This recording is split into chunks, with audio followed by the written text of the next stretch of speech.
Broadcasting live from the Wellness Wonderland, you're listening to the Wellness Wonderland Radio.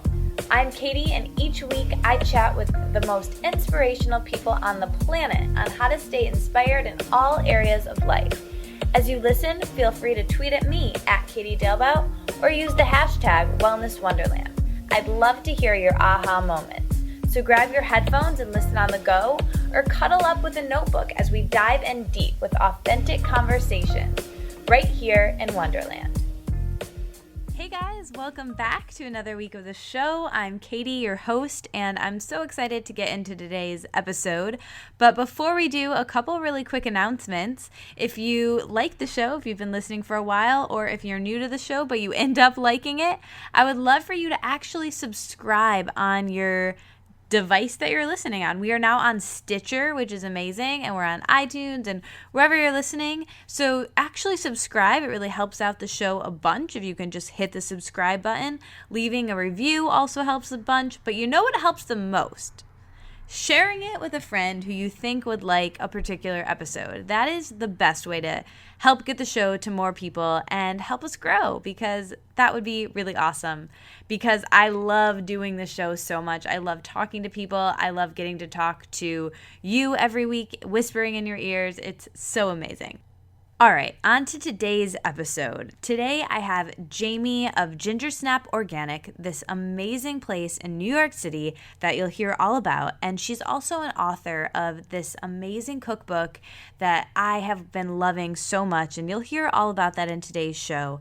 But I want to make an announcement about my book tour, the very first stop on my book tour. And I know you're thinking, what does that have to do with Jamie and Ginger Snap? But it's actually going to be at Ginger Snap Organic. And on April 6th, I'm doing an event there hosted by Gabrielle Bernstein, who many of you know, and she's been on the show a bunch of times, and she's very good friends with Jamie, as you'll hear in this episode. So co-hosted by Jamie and Gabby, I am having a book launch party at Ginger Snap on April 6th, the day after the book comes out, from 7 to 9. So come and hang out if you're in New York City or you want to come. I'm going to be traveling there. I'll be there the week the book comes out, and we're all just going to hang out and drink juice and talk about journaling. So I would love to meet you there if you are in town or want to come to New York with me. That would be great. We'll make it a little vacation. We can do some meetups there while I'm in town, and I really can't wait to give you guys hugs in person and sign books and hang out. So that's awesome. If you want to help with the book launch, if you want to become an ambassador for the book, let me know. There'll be a link in the show notes to do that. And another humongous thing, my new website launched this week, katiedalebout.com. If you go to thewellnesswonderland.com, it will redirect you right on to the new site. What do you guys think? I hope you like it. It took a lot of love and time and energy to create the new site, but hopefully it's a bit more organized with the podcast. I really liked my old site, actually, and I was upgrading to what I'm calling my big girl site. So I feel like I bought a house. I bought a new internet home, and I'm upgrading to something a bit more mature. So let me know what you think. I hope you like the new site as much as I do, and I can't wait for your feedback. Thank you again for listening every week, for being so nice. You guys are just really nice people, and I'm really happy to have such great people in my life. So thank you to Jamie for coming on the show. If you want to send her a message, tweet at her, Instagram at her, and at me as well. There's tweetables in the show notes. Did you guys know that? There's always tweetables in the show notes. You just click right on them and tweet interesting quotes from the episode. It's very, very fun and simple. So I will get right into the show now, but have a great week, you guys, and I'll talk to you soon.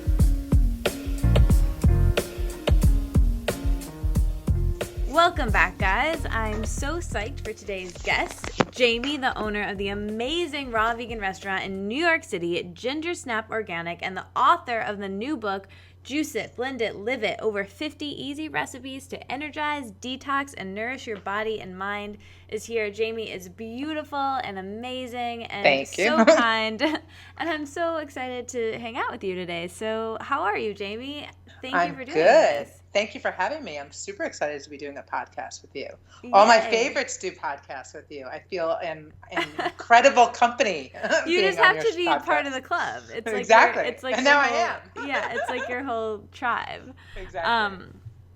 So, all right, let's hear about Ginger Snap, how it came to be, and everything that you do. I'd love to just kind of zoom the lens back and hear about how you got to where you are and how you got into raw food in the first place. Okay, cool. So this goes back probably over 10, around 15 years. Like I was in college and I was having issues with food and not wanting to eat any of it, and went into what a lot of people have, especially in their college, young adult years. And I wound up getting very obsessive about food and became, anorexic, and was very, very fearful of food and really, really terrified of every meal and anything that ever involved food. And it got to the point where I would like put fake food on my mouth so that people thought I ate, and like go in like when I heard my mom coming home would like put tuna fish on my face so that she thought I actually ate something, and like all kinds of crazy, crazy, crazy things. And it got really, really bad at one point. And, long story short, I wound up recognizing that life had to change. Yeah. And I moved out to California around at this point.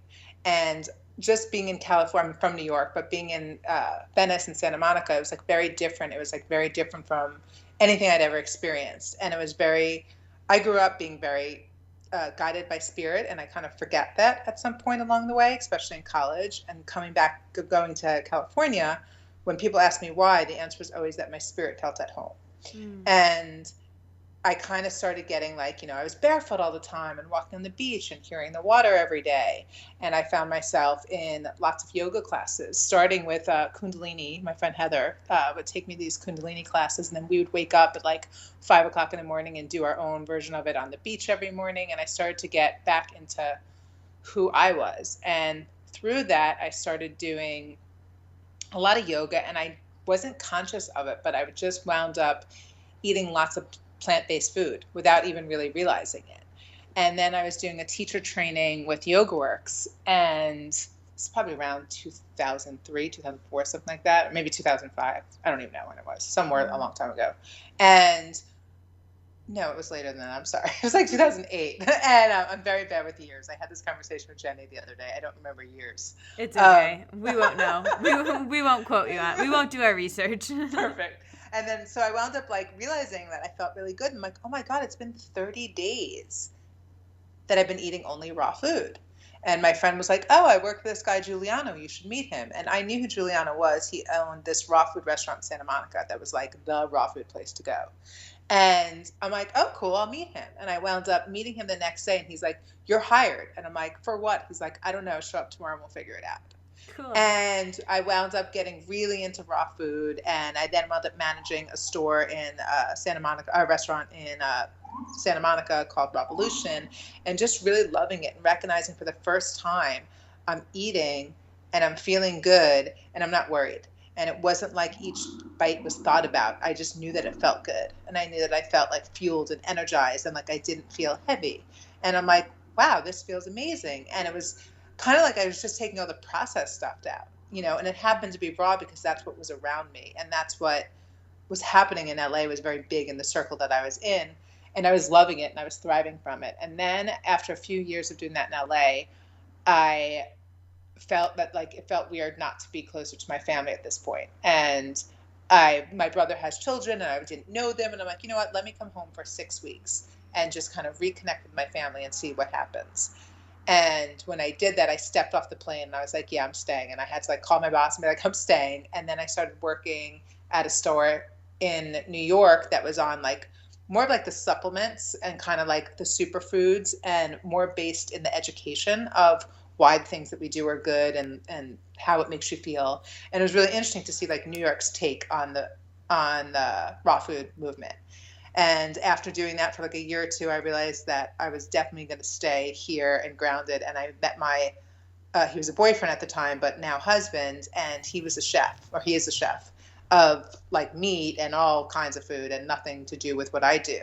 But he started to really, like when we would eat healthy food, he'd be like, God, they could just do this so much better. He's like, it doesn't have to be like this. And so we would start to play. And then I realized that like I really wanted to open up my own restaurant where the food was just delicious. And it happened to be really good for you, but it was delicious, point. being the first thing that you would describe the food as. Mm-hmm. And that's kind of like what the basis of ginger snaps is that it's super healthy, but that's not even what you know. You know that you feel different after you eat it because it's probably one of the cleanest spots on earth, I could pride myself in saying, but you don't know that. And like my husband, who, not that he doesn't like health food, but like that's not what he thinks about when he's eating food, has approved like everything that's on the menu. He hasn't made it all, but like he tests it all. And if he's like, no, it doesn't taste good, then we don't put it on, because his point is that everything should be delicious. And you can't say, oh, but you have to remember it's raw, that's why it's okay. And he's like, no, either it's good or it's not good, because your senses don't necessarily know that it's raw or not. You just want to be fulfilled and have joy with food. And he really taught me joy with food. And so from that, we have ginger snaps. And that's where we're at. Wow. There's so much that I wrote down that I want to like pick up on in your story. Okay. But that's so great that you have that resource in your husband so amazing to help with not only making ginger snap, and philosophy with tasty and healthy, but also for yourself, with your eating disorder and your issues with food, to really have someone come into your life who was really able to help you find pleasure in food. Because I don't know how much you know about my story, but mine is very similar in the sense of the eating disorder, and then, getting into healthy things, to healthy food and raw food to really help me through that. But then, then I went a little too hard in that way. And so totally, it's really about finding a balance in all of it. And, I think extremes are easy. I think finding a balance in it is what's really difficult. And so, and moderation is a lot absolutely more difficult than just abstaining completely. And you can't do that with food. So, so that's amazing that you had him. Yeah, I often say to him, like, and he doesn't totally get this, because, like, I find it amazing that I married a man who has no food issues whatsoever. Like, he doesn't overeat, he doesn't undereat, he doesn't binge, he doesn't, he just feels good about food. He eats until he needs to stop.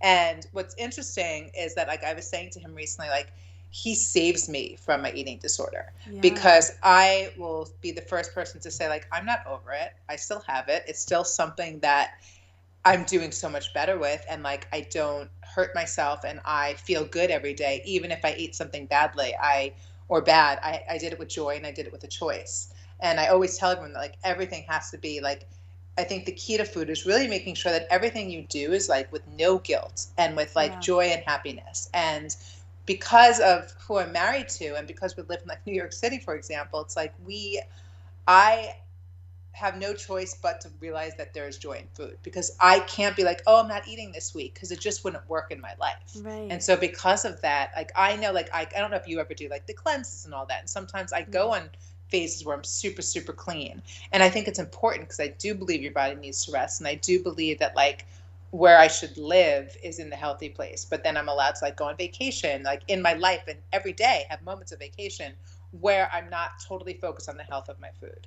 But I think like with him, like what's really nice is that even if I'm about to, like if I get really stressed, right, like I love to control. So it's like when I was writing my book, I was super stressed about it. And I was on a thing where I'm like, just liquids, because I'm recipe testing all the time. And like everything's a recipe test. So everything I need to eat has to be just about this book. And I'm only doing liquids in this book. So for the next month, I'm just recipe testing with liquids. And in doing that, normally I would have gone like totally crazy and gone all the way back to all my bad ways. But instead, what I really maintained doing was eating tons of fat, and like making sure I ate like 3 avocados a day, and making sure that I didn't wind up getting into this idea of losing all this weight, eating on this way that's unsustainable, because in the end, I'd wind up where I was 15 years ago and what I thought I had already conquered.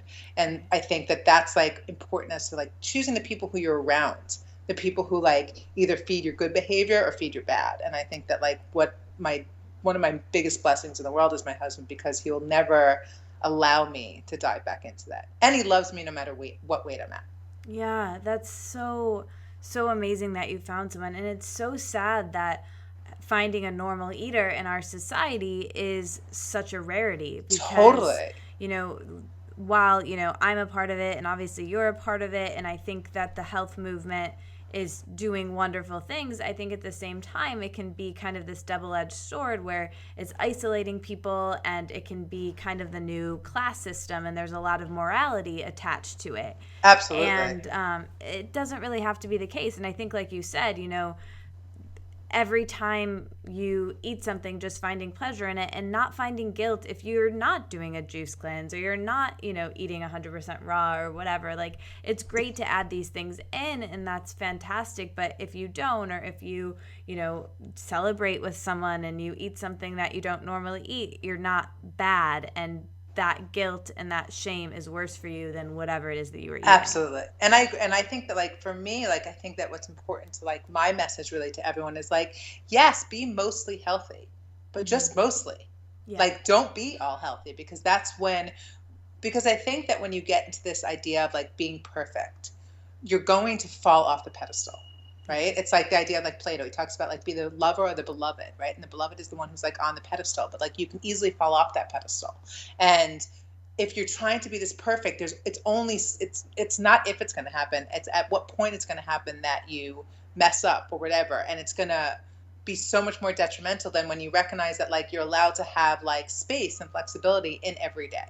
And as long as, like, when you literally are eating everything, like, guilt should never be around any food. And, like, I try really hard to, like, never use, like, bad around food or anything like that, because none of it is. Even, not that I'm sitting here eating Twinkies, but if someone, like, is craving this Twinkie and wants to have it and then let it go.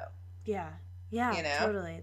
It's so good, Jamie. Like, you're helping so many people listening right now, because you're obviously this very public figure as someone who's very into this health world, which, and I, my freaking blog is called The Wellness Wonderland. Like, I get it, but it's really good to hear, it's not like this all the time, and you have this, like, amazing resource in your husband that really can kind of, you are very clearly a spiritual assignment for each other, because he's able to kind of call you on your old stuff and not let you fall back into those old patterns. And it's such a beautiful relationship that you guys have. So how did you guys meet?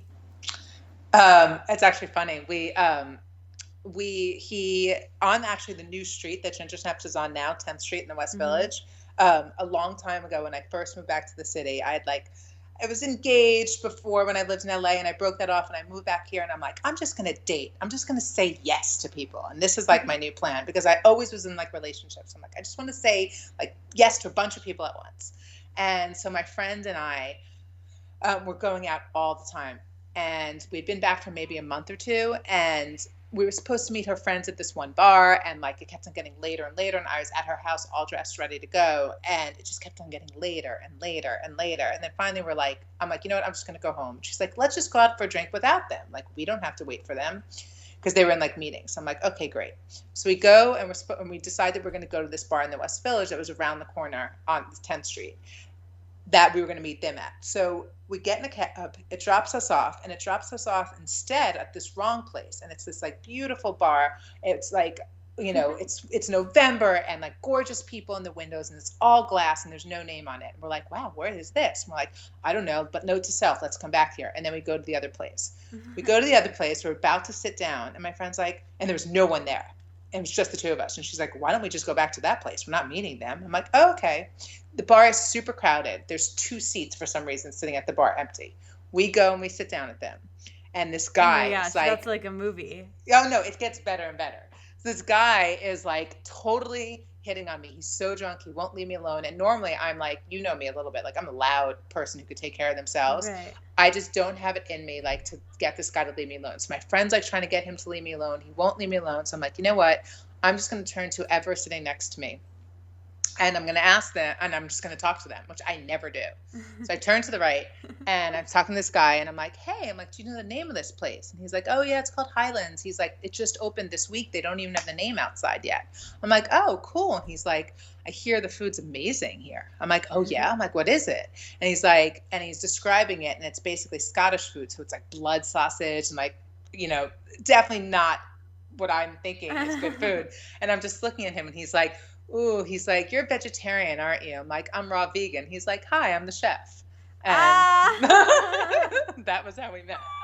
Yeah. Oh my gosh. That is so good. I'm so glad that I was just like personally curious, and like, I mean, that's like kind of how I run this podcast, but that is so good. And it really fits to what we were talking about of like, of course you would end up marrying that guy. And Totally. Of course you would sit next to each other. Like, oh, it's just so perfect. It reminds me of like what you were saying before. It's like when you got into Raw, you were saying how like you wound up getting really crazy and going too far down the line and becoming crazy. And so when I met him, I was fully Raw. It had been about 5 years at this point. And I would go out to dinner and go out with my friends, but I'd always be the girl that like, okay, do they have a salad they could just put avocado on? And like, can I just get olive oil? Yeah. And like, it was just always like attention. And like, I really hated it. But for the first 6-7 months that we were dating, that's what we did. And so like we went out, we went drinking a lot. That was kind of our thing, to be honest. And we never had meals together because he was, we didn't, since I was in this dating mode, it was never pressure for us to like be on serious dates. So it was like, we'd meet up after work, we'd have drinks, we'd hang out with his friends and my friends, and we all became friends, and it was great. And then about 9 months in, he was like, and we were so casual because remember, I decided I was just dating for the first time in my life. Mm-hmm. He's like, let's go to Morocco. No, he's like, let's go on vacation together. I'm like, okay. And he's like, where do you want to go? And I was like, Morocco. And he's like, okay. And so we decided to go to Morocco together. And there's no way I was going to be Raw in Morocco because that would possibly be more dangerous than eating cooked food there because of just where it was. So we decided to go to Morocco. And all of a sudden now we're spending 12 straight days, just the two of us. Every meal and completely sober because it's you can't really get alcohol there. It just wasn't part of it. And the funny thing is that's where we fell in love. Wow. And that's when it was like over food. And like so I went from being completely like so restrictive to all of a sudden being in Morocco and being like, yes, to whatever they gave me. I was eating sugar. I was eating gluten. I was eating, I wasn't eating meat because like I can't physically eat meat, but everything else was like game on and from nothing. And I didn't get sick because there was no guilt. Everyone's like, you're going to get so sick if you just go from like, 0 to 100. Right. But I didn't because everything was so much joy. Yeah. And then we wound up like coming back to the city and like going to all the best restaurants. And then like you said, like one of the hardest things in the world, I think, is to find balance. Mm-hmm. And so then I went too far the other way and I totally like forgot what I stood for. And I was eating anything and everything. And like, I wasn't caring at all. I wasn't spending most of my time healthy. I was spending all of my time doing whatever. And that's not my happy state, and so it's also recognizing that we're super rigid and that's not okay, but also having no rules isn't okay either, because I do believe in taking care of your temple. And I do believe that you nourish your soul. And I do believe that like self-care is so important, and it does start with food. And like you said, that's the hardest part, is that balance of like, how do you take care of yourself and give yourself freedom to also play in the other side sometimes. Wow, so it's tricky. That is such a good story. And I often think about this like with couples and meeting people, like there's no better way to get to know someone and fully than to travel. And totally. What a great way for you to like start the relationship. And just, it was like, that was such a divine thing where like you completely had to let go of all your crutches with food and with drinking. And my hair was curly. Oh my gosh, we have the same hair. Oh my gosh, that's so funny, Jamie, because I studied abroad in college and I went to Spain, and like I straightened my hair and for like the flight over, and I knew like since the outlets were different there, I wasn't going to bring my like all my hair tools, and it takes me so long. I'd be like spending all my time, and my hair's usually straight. And so that summer my hair was curly, and it was the best summer of my life, and my hair was curly, and I ended up like meeting my boyfriend there and like came back, and it was funny. Like with all these things that you just had to let go of. The straight hair girls don't know, Katie. No, they do not understand at all. I actually I wrote an essay for Refinery 29 this week, and I talked a lot about authenticity, and I wrote about like how, with my body, with this body that I was in for a period of time, right? Where I manipulated my weight through so much control that I masked as, the 90s, we called a spade, and it was like you know, not we, like I was a child then, but like people who, you know, like it was like low fat and it was like you're dieting clearly for vanity, you know, where now I think a lot of people hide behind healthy and gluten-free and whatever as, you know, really a way to manipulate their body. And that was the case for me. And so I temporarily was living in this body that wasn't meant to be mine, but I got so many compliments and I felt so confident there. And it was the same thing as having curly hair. And it's like when my hair is straight, I do feel confident and I really like it and it's really great, but it's not actually me. And if someone was to throw a bucket of water over my head, all of my hair would scrunch up to frizz immediately, you know? So anyways, it's just like a really interesting analogy. And I think just embracing who you are. And like, I love, you know, to paint my nails and like to do my hair and whatever, as much as like the next girl. But I think to really embrace who you are and start to realize that that person is okay and even lovable is so beautiful and amazing. And you had that experience in Morocco, and it's like such an inspiring story. And what a cool thing to be able to say, like, oh yeah, we went to Morocco and fell in love. Like, that's such a cool story. Yeah, we like that story. I think our story is pretty cool. So when you went to Morocco, had you started Ginger Snap? Did you have the idea for Ginger Snap yet? So at that point, I was still, I was still working at the supplement store. And you know, again, like I believe that, I think you were talking about it. I want to say were you talking about it in maybe Gabby's first teacher training, this idea of like how she found Zach and that's me. Yeah, I remember that. And you were talking about like how she found this perfect person to be with her. And it's like, you don't always know it at the time. And like, for me, like Will and I are complete opposites. Like, I'm the Jewish girl from New York. He's like the non-Jew from Texas. Mm-hmm. He is 10 years younger than me. He is like completely logical, doesn't believe in spirit. I like light my incense every day, you know, am super like superstitious. I have my crystals everywhere. And it's like, how did these two make sense? Mm-hmm. But at the same time, like, I don't believe I would have been able to. Ginger Snaps would be so different if he wasn't around. Like, he literally built it with me. So when we were in Morocco, I was always talking about it. And then him and I started, when we got back, started dating more and more seriously. And he'd be like, let's go look at spaces. And I'd be like, no, I'm not really going to wind up doing this. And be like, no, let's go look at spaces. And then like we would look at spaces and I found one, and then we wound up like losing it last minute. And it was like one of the worst feelings in the world. And I was just like, forget it. This is the universe telling me that I'm not going to do this. I'm like, it's telling me that I shouldn't do this. And I literally like got into bed and like was like not going to do anything. He's like, get up, we're going. And he literally took me, and we walked through. At that time we were living on the Lower East Side. And he took me walking and zigzagging through all the streets of the East Village. And making me call every single open spot. He's like, one of these spots will be yours. One of these spots will be yours. Oh, I want to cry. And then we found it. And the funny thing is that, again, like with that, like the East Village was a very hard time for me. And like when I met Gabby, I don't know what life would be like had I not met Gabby. I was in such a dark place. I want to know how you guys met too. So Gabby is, we were around the corner from her when we were in the East Village. And she would come in all the time. And she got this was like before Instagram. It was only 4 years ago, but like Instagram wasn't what it was. Like it just was starting 4 years ago, but Twitter was like where everyone was at. And she had come into the store. Gabby was huge on Twitter then. Yes, because I think this was around the time when I started to follow her too in college. Probably.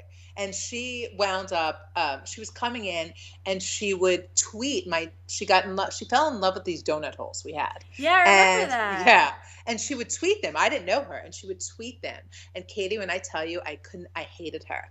She got mad at me the other day because I said that. She's like, you didn't hate me. I'm like, I didn't hate her, but like, I resented her. I'm like, here she is. She is perfect. She is successful. She is funny. She is spiritual, but she is beautiful. And she is like all these things that I'm failing at, you know? And so she'd come in and like, I would literally like walk to the other side and I wouldn't help her. I'd have other people help her. And I was like in such a state of like, you know, it's this idea. I was doing this interview for, do you know Ruby from the Numinous? Yeah. Okay. So I was doing this interview for her, and we were talking about like the different lessons in A Course in Miracles. And it's this idea of like, you know, letting go of like the idea of what it's supposed to look like, right? Like we all know we're supposed to do that. But when I opened Ginger Snaps, like I thought it was going to look exactly how I saw it. And like it didn't. And it didn't work. Like I had this convenient store type of thing because it was all based on convenience in a very convenient area. So it wasn't this success that I totally thought it was going to be. And then there was Gabby there, and like I couldn't get over that. Like I opened up this dream place and it wasn't doing what I thought it was going to do. And so I went to Landmark. My friends sent me to Landmark. Do you know about Landmark? Yeah, from Jenny. Yeah, Jenny went because of me. Oh my god. This is like a weird world. We're like all so weirdly connected.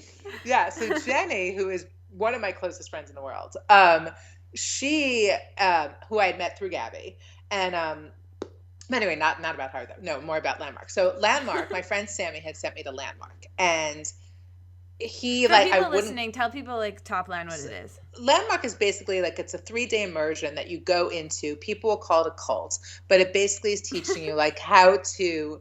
It's all these different things. Like it's basically what we all talk about, but in this 3-day immersion class of understanding that there is a story and then there is truth. And so many of us are busy living in the story that we're not able to actually live our lives. Cool. And that if it's not actually a cult. That's just it's not actually a cult. People who don't know what it is say that. People don't know what it is say that, and like and it can be really detrimental for some people who aren't like listening to what the actual message is. But for others, it's an amazing reminder of understanding how much power you have in the idea of like what you see and what you choose, and this whole thing about like literally the way you choose to see life and then the actions that you take. So for example, at that point, like I was working, my store was open 12 hours a day. I was there 7 days a week, 12 hours a day, never leaving. I was in so much control. I didn't think it could run without me. And my friend Sammy would ask me to go for dinner. I'd be like, no, I can't go. And he'd be like, yes, you can. I'm like, no, I can't. I have a restaurant. He's like, do you think that no one leaves their space? Yeah. And I'd never owned a business before. So I'm like, I can't leave. And he's like, you can leave. And he's like, and if you don't leave, you're never going to leave. And then your life will be horrible. And so he forced me to go to Landmark, which was like, terrifying to leave my space for 3 days. Right. And it really like opened up my eyes to understand like my story of being like, you know, when I saw Gabby, like I was so insecure of like what I saw myself as a failure that I couldn't even let her look at me because I wanted her to think I was cool. And if she actually knew that it wasn't, that it would just change everything. And so she came in like 2 days after Landmark. And I was like, and she was doing a workshop in the city at the time, like a 2-week workshop, like 2 Mondays in a row. Mm-hmm. And for the first time when she came in, I'm like, hey, I think I'm going to sign up for your workshop. And she was like, okay. She's like, it's full for in person. Here's my email. Send me an email and you can come in. And I'm like, awesome. And I came in, like I bring her donut holes and I spoke to her at the end. I remember sending her an email and like, you know, at that point, I hadn't read all of Gabby's books, but like her lectures and her live is like just so inspiring to me. Yeah, that's the best. I mean, her books are great, but yeah. Yeah, her live is like the best. I can't even. So I wind up going to 2 Mondays in a row. And after the second one, she's like, listen, are you going to be at the cafe tomorrow? And I'm like, yeah.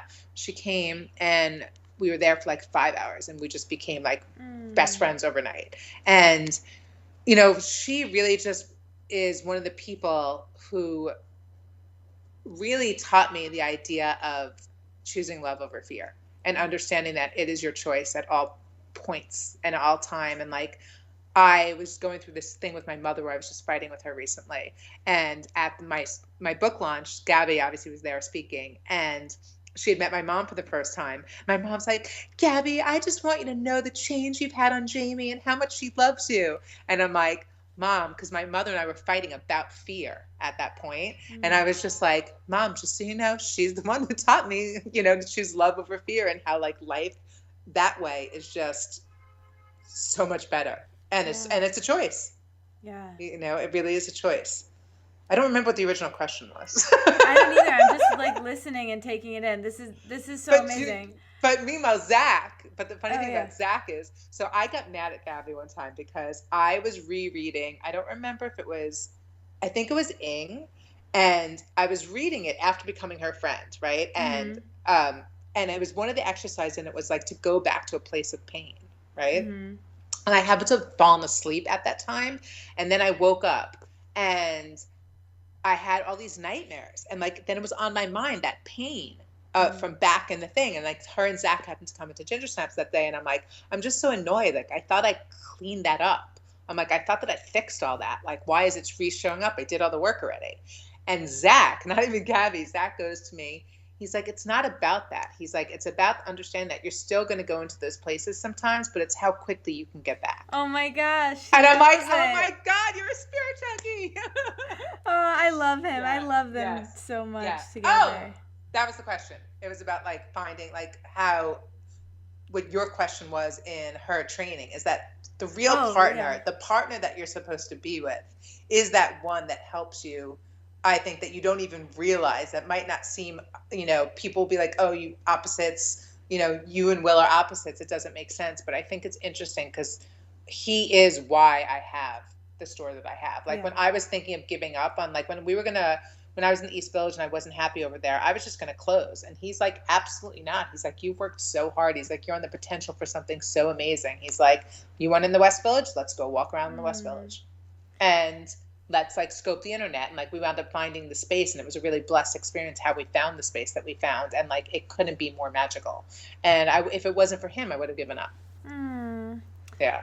Oh, that's so amazing. And I think too, it's like that partner that challenges you, and will like push your buttons, and you want to be challenged in a relationship, because then what's the point, Totally. And they push you into your discomfort. Yeah. Because, it would have been a lot easier for me to close it. I didn't want to go through it again. And listen, sometimes I like hate him and I'm like, oh, I could have been out of this. There are still stressful moments where I'm like, oh, I could have been out already and I could have been doing something else if he didn't make me go forward with this again. But it's like, thank God I did, because of the moments of happiness. Oh, that's so amazing. And it's perfect that you didn't move before you did, because I don't know if I told you this, but I ended up, you had chia pudding for us at Gabby's masterclass, and like I met you there, and I was like, I'm gonna come in and see you at the store, because where I was staying with my friend Sasha, who has been on the podcast for people listening,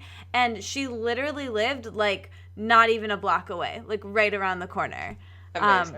And so I was like, oh, I wonder where this is. Like, am I going to need to take a cab? Like, let me put in my phone and see, because I don't know New York, like I'm not from there. And I was like, oh, I think it says I can walk. And it's like 2 minutes. I was like, what? And it was literally right there the whole time. So I was like, dang it, why didn't I come here every day? And then I was like going on the plane that day to come back. And I didn't know that I was going to have there was a delay thing. Like I ended up having to like take a weird connection. It was like a mess. But you helped me, because I ended up getting like so much food because I wanted to try everything, but it was also the day I was leaving. So I was like, F it, whatever. I'm just going to like take all this food back on the plane with me.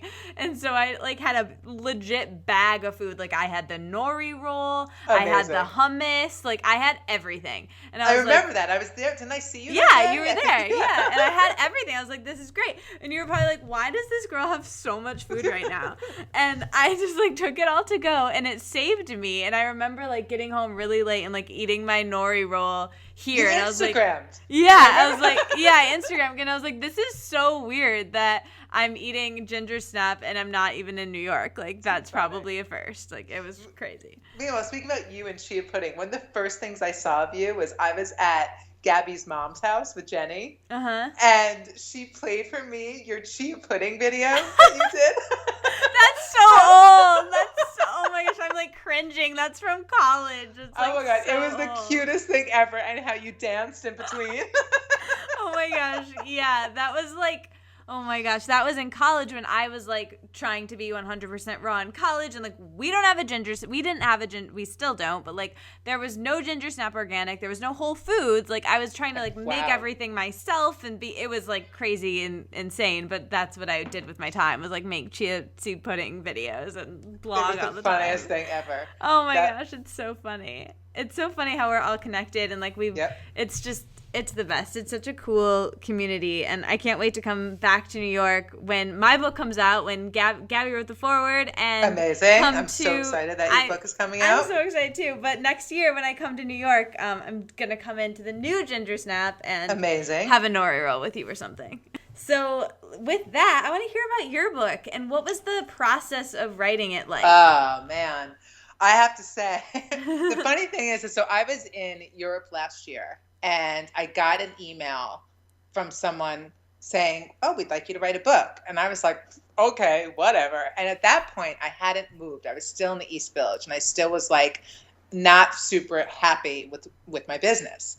And I kind of was like, who is like, why would I write a book? Like, who would want me to write a book? And who would care about me writing a book? And I kind of like ignored it and didn't take it seriously. And then all of a sudden, I'm like, you know what? I can just reply. Like, I can just have a phone call with this person. Because, like, you know, as a business owner, like, I'm often getting lots of phone calls for people who want to invest and all this kind of stuff. And, like, most of it is, like, ludicrous what they want to do. But, like, I was like, for some reason, I'm like, let me sort of take this one seriously. So I remember I was in Europe and I wrote back to her and I said, oh, I'm away traveling right now, but I'll be back, blah, blah, blah. Let me know if there's a time you can talk. So we wound up having this call, and I'd never thought about writing a book. Like, it wasn't on my bucket list in any way, shape, or form. And she was just kind of making it sound really, really easy, and I didn't understand any of it. And she was going to pay me like no money, but I was like, God, maybe I do want to write a book. Like, maybe this will be good for the cafe. Like, I don't know what to do. And I remember hanging up and calling Gabby, and Gabby's answer was like, just say yes. She's like, say yes. And I was like, oh my God, like, I don't know how to write a book. She's like, say yes and you'll figure it out. Yeah. She's like, just say yes and you'll figure it out.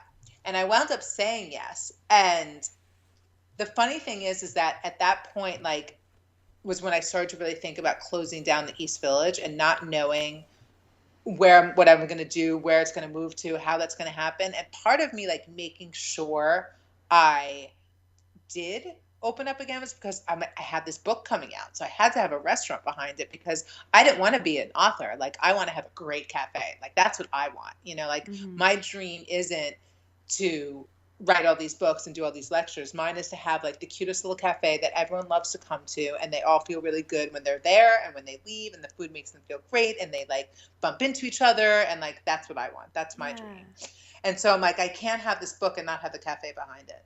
And so I wound up saying yes. And it was really hard because I knew nothing about writing a book. Like, I didn't know, I don't read recipe books. Like, that's just not how I work. I would never even know, like, I just don't do that. I don't have cookbooks. Like, my husband has tons of cookbooks in our apartment, but they're very different. Like, there's these beautiful artworks, and a lot of his are about these crazy techniques that you do, like, but he doesn't, like, follow a recipe from it. So here we both are restaurant people, and, like, we don't use cookbooks. So I didn't even know what to think of. And then when I started getting into it, we had to do all this recipe testing, and that was actually really, really, so what wound up happening though is, like, all of it was around the same time of me moving the store and me opening. So it was very hard for me to focus on the book and then focus on my store. Wow, and then that's a lot.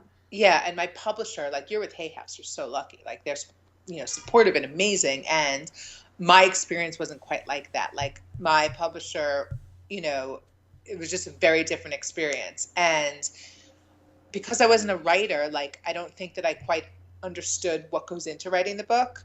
So, like, the recipe testing was amazing. Like, I did it with my staff, was super helpful. Like, I came in to the store and we would just for 30 days straight be recipe testing all day long, tasting it all, testing it all, having other people, like people who didn't drink juice try it, people who do drink try it. Jenny would be in all the time and trying all the recipes, and I would, like, make her have sugar when she didn't want to. It was so much fun, and that part of the process was really amazing. And then, like, doing the photo shoots was really, really hard because, again, like, we didn't have a budget for any of it, and so I was paying money out of pocket, and not really, I'm not, like, Instagram on my account is not this, like, beautiful visual. Like, we have some great pictures, but, like, it's not that. It's not like how you have, like, Breakfast with Criminals. She has a beautiful site. She has beautiful pictures. Crunchy Radish, she takes beautiful pictures of food.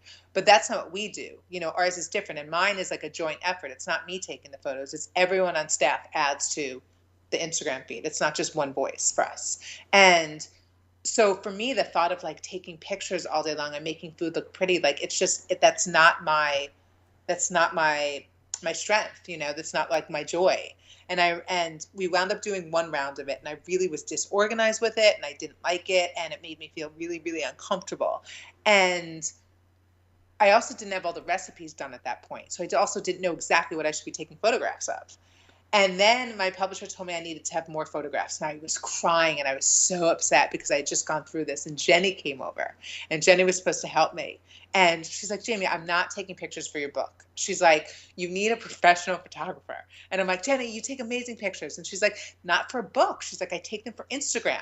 And she's like, I just think you need to like get the photographer and just like hire the photographer again and just like get the stuff done. I'm like, I can't.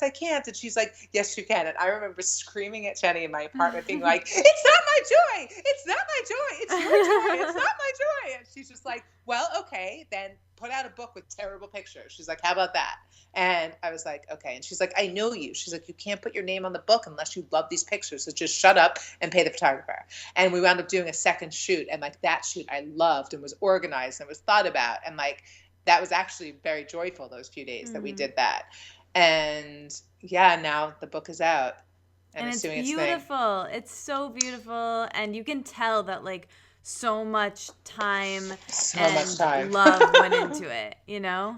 Yeah, and I think that like what I really like about the book, what I think is, I think it's really digestible in the sense that you don't have to know a whole bunch about juicing or smoothies, and like anyone can really pick it up, and it's not intimidating, and it's not like you need like my recipe. People are like, are you going to do the recipes at the cafe? No, because the recipes at the cafe, they're like 32 grams of kale, 64 grams. Like no one's going to do that in their house. It's a very different process. But for me, like what I was trying to get people, like the point of the book is so that people understand how easy it is. And that really after you have the book and you play with it for a little while, you're going to realize that you have the power to do all of this alone.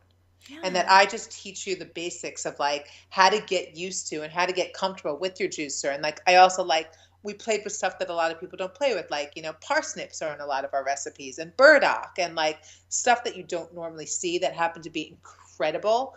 And I did that so that people get that like things that you might not ever think of juicing, just try it. Yeah. You know?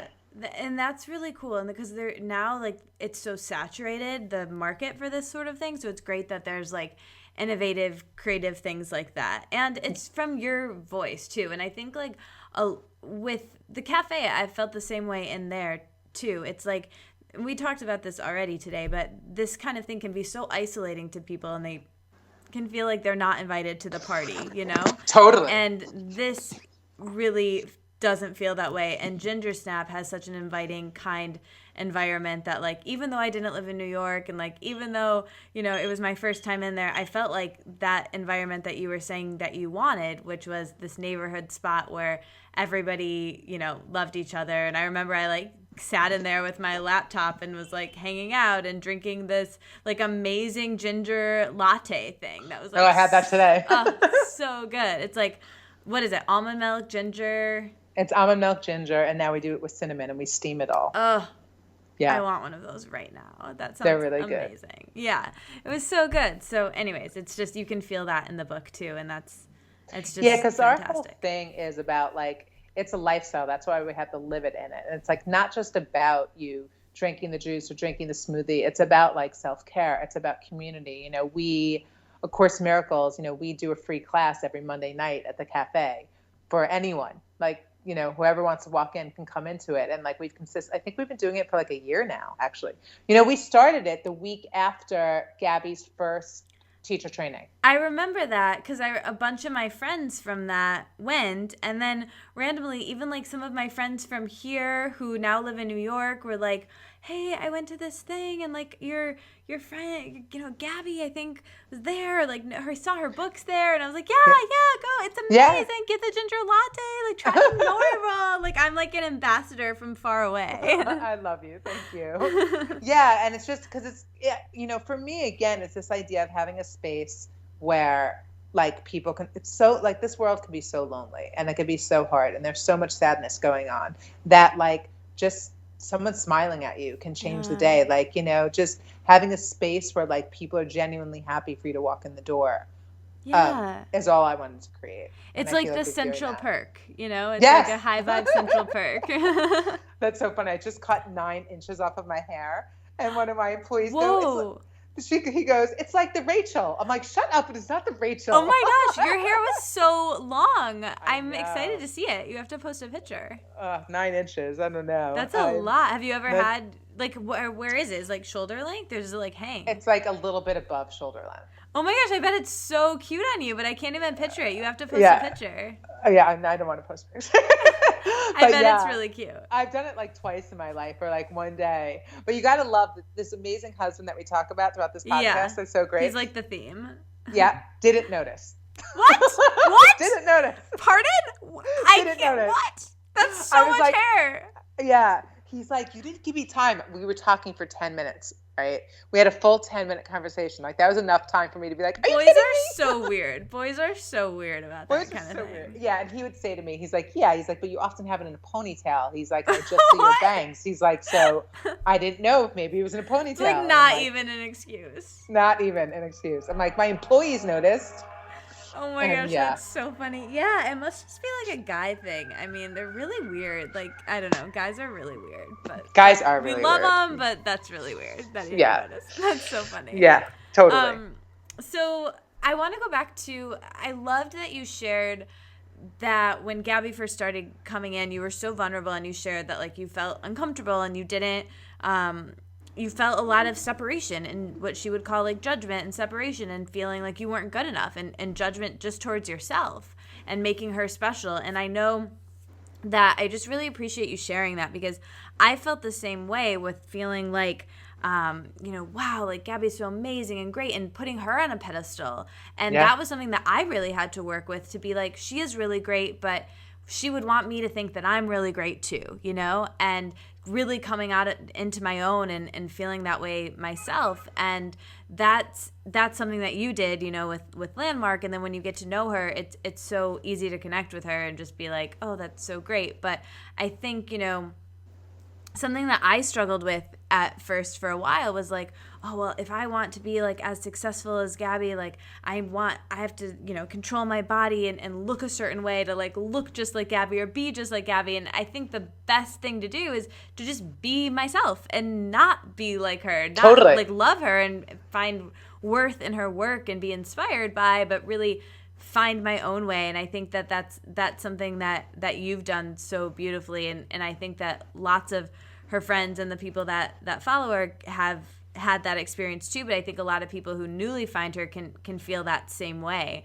And not just with Gabby, with all sorts of people. And Gabby spoke before how she did it with Marianne Williamson. And we all have, people that we look up to in our lives. And I think that that's beautiful. But it's just so great that you vulnerably share that. And something else that I'm wanting to talk about too, and as you know, on this show we focus a lot on body image and how that really comes into play in all of this stuff. And so being a public figure and with your book and, owning the shop and being there, have you ever struggled with your body image? And is it something what are some of your tools to feel better about the skin that you're in and feel really good about yourself, regardless of size and weight? I think that it's very easy to fall into like the old patterns, right? Of hating the body and like blaming the body for things. I think that with all the work that I've done, I realized that when I'm coming down on my body and I'm having all that stuff, it's not really about that, right? It's about something else. And it's like if I notice that, with my husband, if like we're eating all these bad ways sometimes, and not bad ways because I don't want to label it that way, but if I'm not paying attention, right, and I can put on like a few pounds and not feel as good in my body, I recognize that it's actually not about me not feeling as good in my body, because even though like I don't like the extra weight there, it's more of me understanding that I don't like the choices I'm making because I'm not making choices. I'm just doing it without thought. And I think that like the way I kind of come to grips with that and wind up turning around is I think everyone should have an outfit in their wardrobe that no matter what weight at, they love themselves. Oh, that's such a good tip. That is such a good tip. And I think that's really important. I think that there are tons of ways that you can find those outfits, and have them on hand, even when you're in your thinner time that you feel like is when you're looking the best. But really just knowing that like there's always something you can put on that makes you feel good, whether it's a dress or whatever it might be. And so I have a few of those that will be like my wardrobe. And it's funny because I'll also know when I'm wearing them a lot, like, okay, like what have my decisions around food been lately? Like, do I need to like pay attention more? Because again, like I was saying before, I don't think that real balance or real freedom is not being conscious of what you're eating.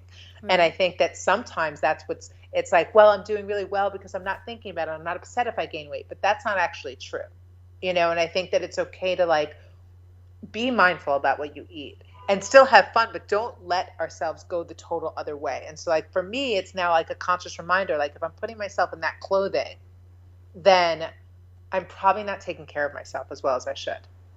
And it's different. Like if I go away, like when we go to Europe, there are no rules. I eat whatever, whenever, because like this is all playtime to me.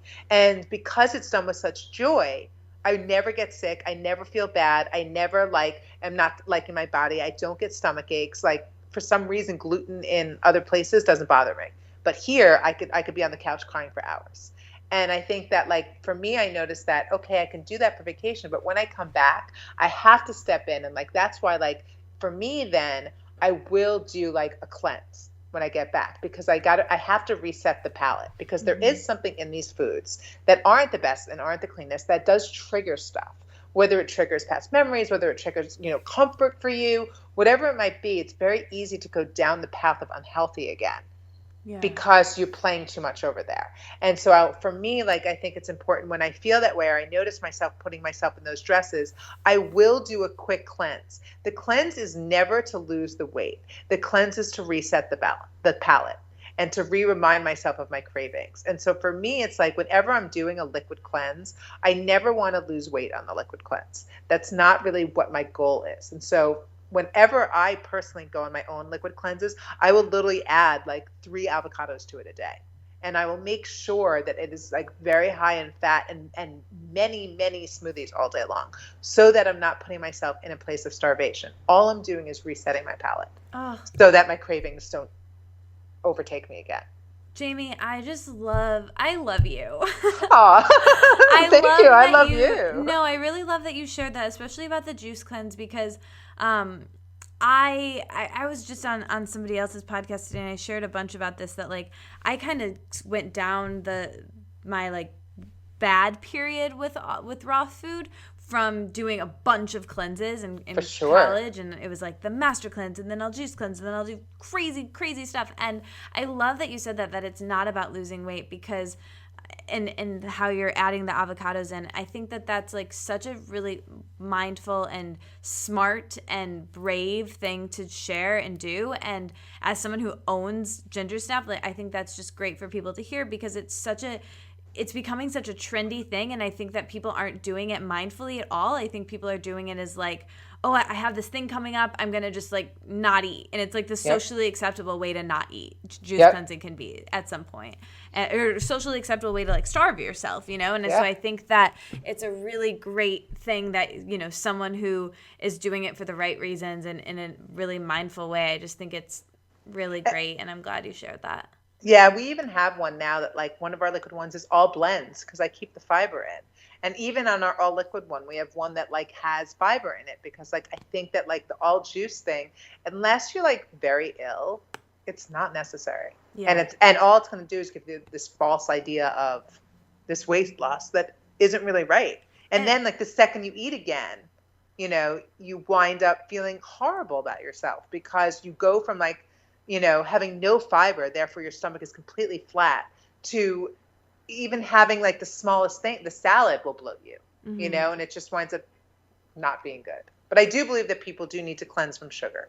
Yeah. I do believe that. And I think that it's interesting that, we can really fall into that trap of, making yourself wrong for, all of these choices. And it's just, different times in different people's lives, and not looking at, oh, this person did that and they were fine and they lost that weight. Like, just because she did it, it might not be, you don't know what's Totally. actually going into that. And so I think it's just, And also, just good. because you did it one time a long time ago, it doesn't mean it's going to work for you this time. Yeah. And that, like, you always have to be, like, when people say, like, should I be vegan forever? I'm like, if you want to be vegan now. But then don't tomorrow. You know Jordan, Balanced Blonde? Yes. Yeah. So the funny thing with Jordan and I love her. She is a great, She's do you know amazing. her? Yeah.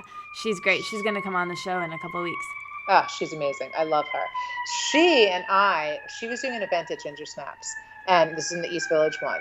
And we had met like a week before to just talk about stuff. I think she was debuting her clothing line. I think that's why we were doing the event.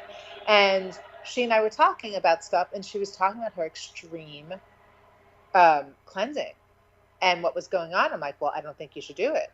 And she's like, and she was only doing juice cleanses. And I was like, you're more than welcome to do because we have a food cleanse, which is actually our most popular, which is you're eating all day long, but you're eating my food. And so you just like, which is a great thing because you actually do wind up losing weight because you're not putting preservatives or sugar or any kind of crap in your body for like 5 days on end. And so she was like, we were talking about cleansing. We were talking about that. And she's like, I think I'm craving animal protein. I'm like, then eat it. And she's like, what? She's like, you own a vegan restaurant. I'm like, and I eat fish because I crave it. I'm like, I think that you need to do what you need to do. And she's like, but my name is the blonde vegan. I'm like, but it doesn't matter. And then she's like, but I think that like my audience won't, will be hurt by that. I'm like, the people who will leave you were never really your audience. And they didn't care about you. But the people who care about you will be super happy that you're authentic and you're giving them permission to pay attention to their body. And maybe veganism was good for you at some point, but maybe it's not now. Yeah. And maybe it will be again in the future. But you have to listen to your body, and your true people, your true audience will love the fact that you chose to take care of yourself instead of trying to be something you weren't.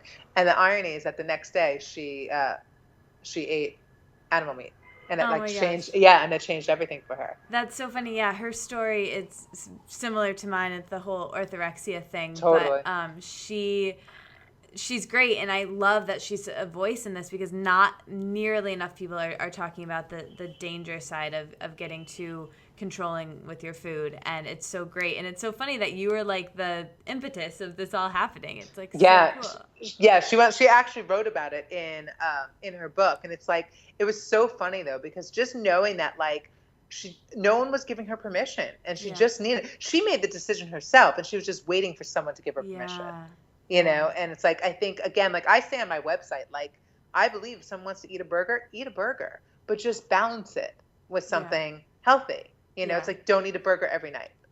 Totally. Yeah. Joe Cross from Got Sick and Nearly Dead. Yeah. He's great. He's come on the show, and he comes to Detroit every once in a while. And he was here, and he was saying, if I was here and I was going to like a baseball game, he's saying this in Australian accent, which like I can't do. But he was like, I would have a hot dog, and he's like, and then I'd have a juice later, and it would be fine. But he's like, it's about balance, and he's like, I would have to like make up for that with like getting some more greens in another way, but like I would just do it and be fine and not think about it. And that was just like my favorite part of his talk, because I think more people need to be saying that kind of a thing than, black and white thinking. Exactly. Because then we binge, right? Because then you binge. It's a cycle. I remember for a while, like I was like working out at like Barry's with Jenny all the time and like going crazy working out. And then I would come home and I would eat like a gluten-free cake. Right? God only knows what else was in it. And it was organic, but it was like organic crap, basically. But it was gluten-free, and it was this rainbow cake. And like Jenny and I's friendship would laugh about this all the time, because like I would eat it to the point where I would pass out on the couch with it on me. And think that it was okay because it was gluten-free, because it was labeled this. And it's like, well, really, what I needed to do was just eat a piece of rainbow cake, the square that a normal person would eat, and then go on with my day. Right. And not think about it. It's like, don't get into this idea of like, well, it leads to like when you put all these restrictions on yourself, it just leads to binging on some form or another. Yeah, because you're like, I better get it in now because it's going to be off limits again tomorrow. Exactly. Or I'm going to find a fake version of it. Yeah. Right? Like I'm going to like, for me, it was like, well, this one's gluten-free, so I might as well just eat it all. It's like probably the one from the bakery of like the little guy down the street was much healthier than this weird one I was eating. Yeah. That was gluten-free. And just enjoying it and being present with it and knowing that like we've all, like, for millennia, humans have celebrated with food and they've enjoyed food together, and in moderation, everything is fine, and to just be there and enjoy it and really be present with it. And I think it's just, it's gotten to the point where we all just have to be a little bit more gentle with ourselves, which I'm glad we had this conversation to talk about all of that. And it's gone by so fast. Can we wrap up with some quick fire questions? Sure. Sounds good. Okay. So just say like the first thing that comes to your mind. So this is a question that's my signature question I ask everyone. So can you walk us through your morning routine, like maybe the first few things you do when you wake up in the morning and how that affects how the rest of your day goes? On an ideal day. Okay. I kiss my husband and give him a kiss hello, and then I drink a huge amount of water. And I have an infrared sauna in my house, and I go in there for like an hour. Oh, and that's amazing. Yeah, it's like my favorite summer day. Oh, and I light my incense at my altar, and then I shower and I head on into work. And I actually it's so different than the East Village one. Like, I love being there. Aww. And so I just spend the day hanging out with them, and then I'll come home and relax, and then usually meet my husband out for like a glass of wine. And that's kind of where we're at. That's beautiful. Does he work late because he's a chef still? He does. He works very late. But it's getting better. But we'll see. It's, for him, it's like up and down. It's all over the place. Yeah, but he loves it. That's amazing. Very much so. What's your favorite color? Green. Favorite yoga pose?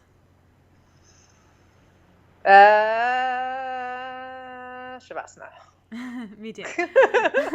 Favorite, let's be real, why doesn't everyone answer the question that way? There's nothing better than when you get there. Yeah, I don't even know why I asked that question. Duh. Favorite way to relax? That might be the same.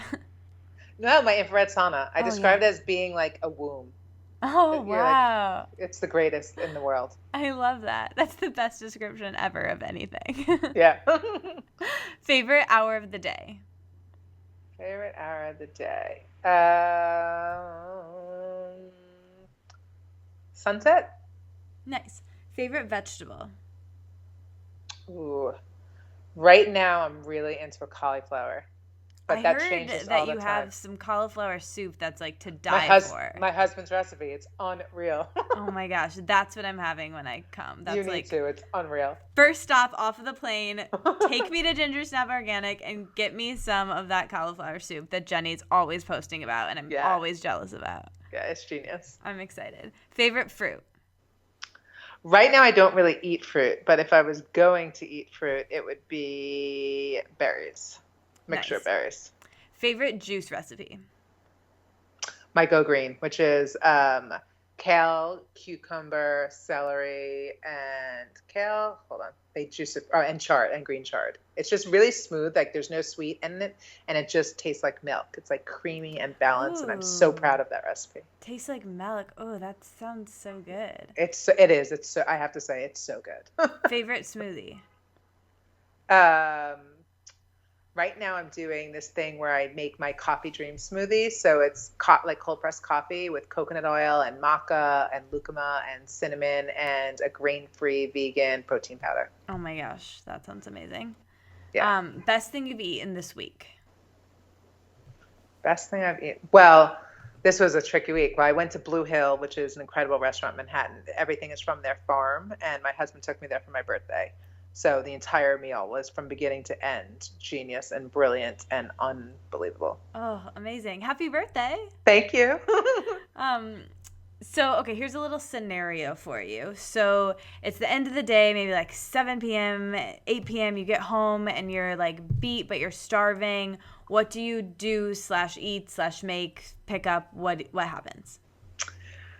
So depending on if my husband's on his way home, it is not organic, but there's this taco truck by his work that makes the greatest guacamole in the world. Yeah. In the world. And so if he's on his way home, then he grabs me like 2 of those and I eat them with a spoon.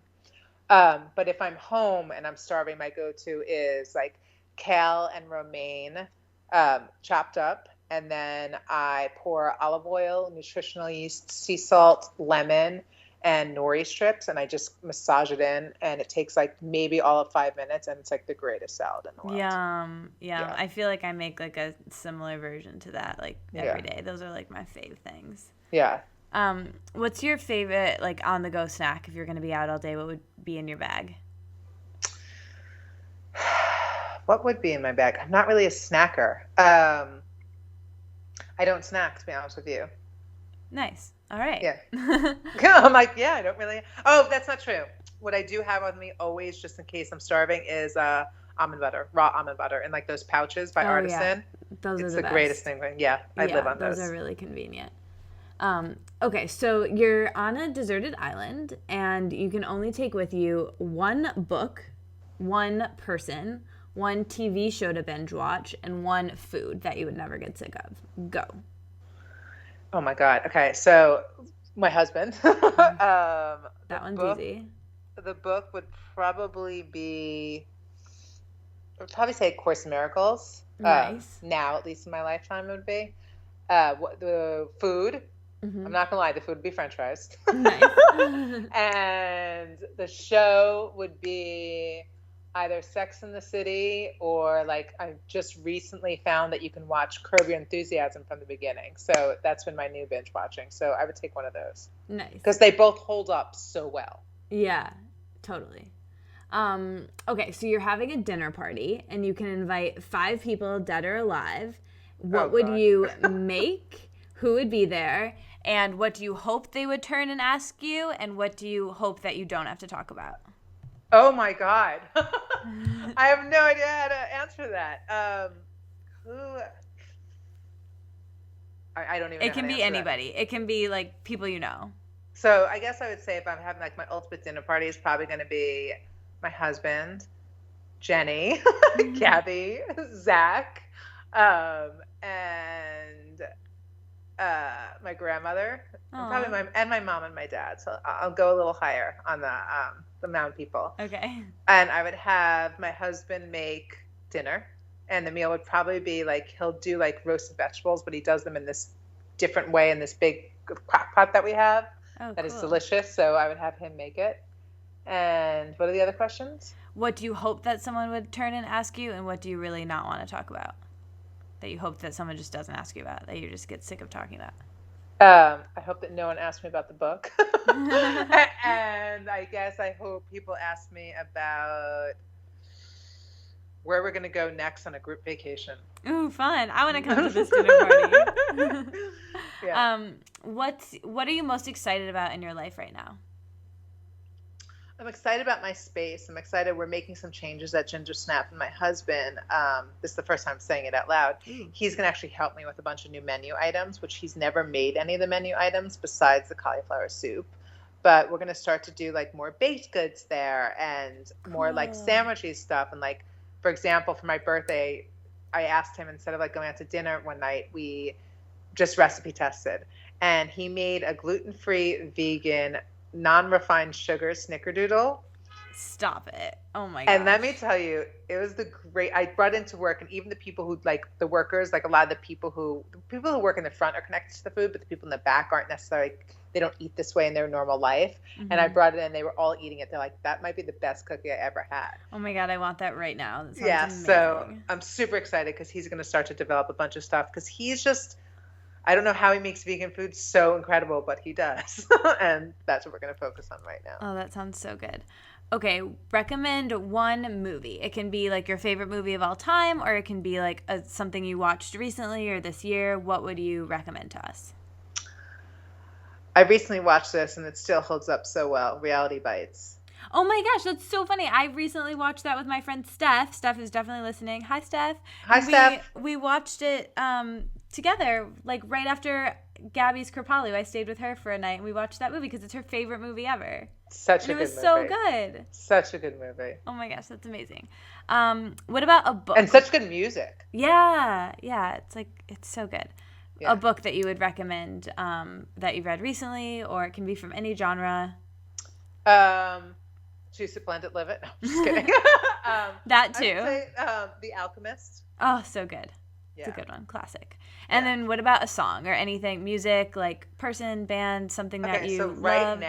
Right now, my staff has me obsessed with Justin Bieber. Oh my God. His new album's so good. Yeah, so they would be very mad if I didn't say either Sorry or any of his new songs on the new album. Have you watched the Sorry video? Yes, it's amazing. Remember how I told you I was watching videos before this? Yeah. I was watching that and his video, Love Yourself. Have you seen that video? No, I thought that he didn't have a video to that yet. Well, he sure does, and you should go watch it like right after we hang up because it's so cool. It tells the story through dance, and I just love dance. You just need to watch it. It's really good. Amazing. Yeah. Yeah, it's so good. I have to say that I love the video to Sorry just because like it's not your typical it's not your typical body, and they're so strong, and you can see these girls and they're so confident in their body, and it's so good. I loved it. I know that he has a lot of issues, but that video and how he did it is so good. Really strong. I know. I was really happy about that. I know. I loved that too. It was amazing. You'll love this other one too. He's killing it in this new album. I know. Okay, so last question, final question that I ask everyone. As you know, the name of this podcast, the name of my blog is The Wellness Wonderland. So when I offer that term to you, Jamie, to live in a wellness wonderland, what comes up? What does that mean to you? Living in a space of like peace and kindness to yourself and a place of trust in the sense of like what you're doing is good for you and taking care of yourself. And of course, choosing love over fear in every moment. And whenever like those insecurities come in or those, negative self-thoughts, that you just keep on reminding yourself to choose love over fear. And when you work that into every decision, including your food choices, that's a wellness wonderland. That's amazing. And this is so funny. As you said that last word on my call recorder, it says right now that we've been recording for 1 hour, 11 minutes, and 11 seconds. Well, not Oh my God, beautiful. Yeah, isn't that so funny? Chills. I know. So this was such an amazing conversation. I think you're awesome. Thank you so much for everything that you shared. And I'm friends forever. Awesome. Thank you. And I can't wait to see you in New York soon. I know. Can't wait. Thanks for listening. You made it all the way to the end. I'll be back next week, but until then, let's stay inspired and keep this conversation going. So tweet at me at Katie Dalebout and our guest with your aha moments from this conversation. And like the Wellness Wonderland on Facebook, so we can all hang out there and discuss how inspired we are and how we'll apply it in our daily lives. And never miss another episode or post from me by signing up for email updates on thewellnesswonderland.com. See you back in Wonderland.